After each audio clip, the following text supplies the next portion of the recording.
Aavesham 2 is happening and it can become the biggest pan-India blockbuster from Malayalam cinema. Illuminati, Illuminati, Akka point, Tara point, Illuminati.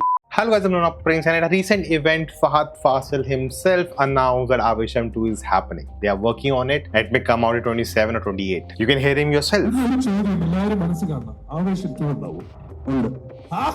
And I hope that's what he said, because that's what I've been told. Like, I could hear Aavesham 2 in the year 2027, but if that's not the case, I may have to skip the comments of this video. But what is the reason I'm excited for this sequel? Of course, the first one was great, and I would love to watch the second one with Fahad as Ranga, but there's more to it. Aavesham could have been the biggest hit from Malayalam industry and go pan-India. And there are reasons for it. The music of the film went viral. Illuminati became the song playing everywhere across the country, even at a Punjabi wedding. People are using it on Instagram and YouTube. It became the song of the months to come. It literally surpassed the language barrier. And the biggest proof of something going viral is it becoming a part of the pop culture. It becoming a meme. That famous scene from the film was everywhere on social media. Then Fahad's portrayal of the character Ranga, it became so iconic. The way he portrayed a lovable gangster who's weird, who's crazy, who's unhinged, but feels lonely like all of us. And with that, Fahad Fasil's presence across the country became multifold. It wasn't just the actor from Pushpa or Vikram. He made his own mark. And the most important thing, the word of mouth the film had. When it was in theaters, when it came on OTT, and everyone who has seen I've talked to, they have enjoyed the film. Even those who have nothing to do with the film industry, nothing to do with films, they don't even follow what's happening. They don't even know if it's a Malayalam film or not.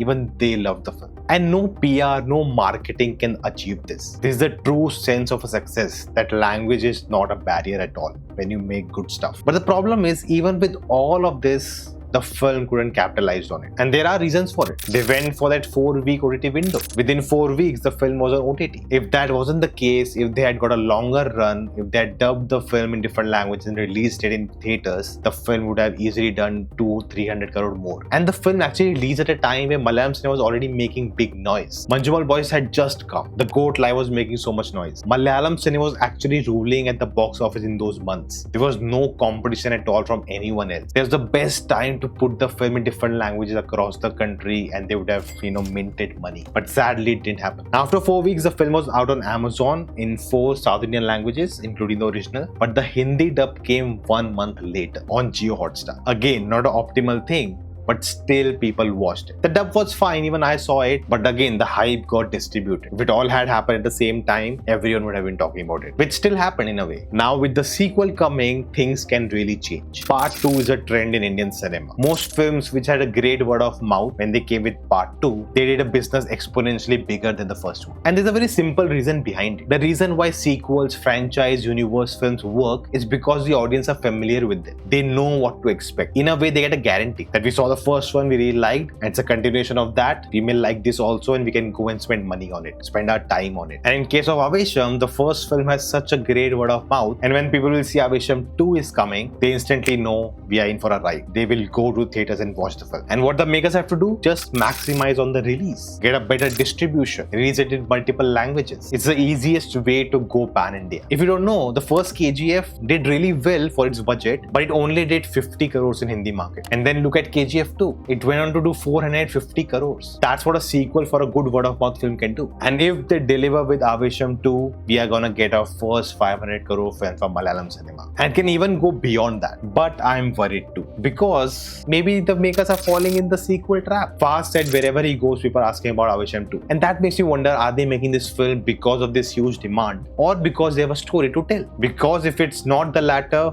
then things can become dicey. It's not a rule that the film will be bad if it's made for the hype. Maybe it turns out to be good. But a great rule of thumb is you make a film because you want to tell a story. That is the first priority, not because the market is asking for it. Because we have seen in the past many times that doesn't work out. Now, of course, they also have the baggage of being a sequel to a great first film. Whatever they do, it will be compared to the first one. And if they try to replicate what they did the first one, even that will not work. That you didn't try anything different. And if you do something totally different, even that can go wrong. So, there is no right way to go about it. And that's why the priority should be that you have a story to tell, not because of the demand. And the worst thing the sequel can do is destroy the legacy of the first one. If the sequel doesn't work out, the original will be tainted. Oh, this franchise didn't work out. It was a disaster. So, there are a lot of things to be taken care of. But I have trust in the makers, in Fahad Fasil, in Jeetu Madhavan, that if they are doing it, if they are making it, they're gonna deliver something which lives up to the original. Now, Fafa revealed one more thing, that he's playing the villain in Patriot, and that makes things very interesting. And we will talk about all of that later, so subscribe.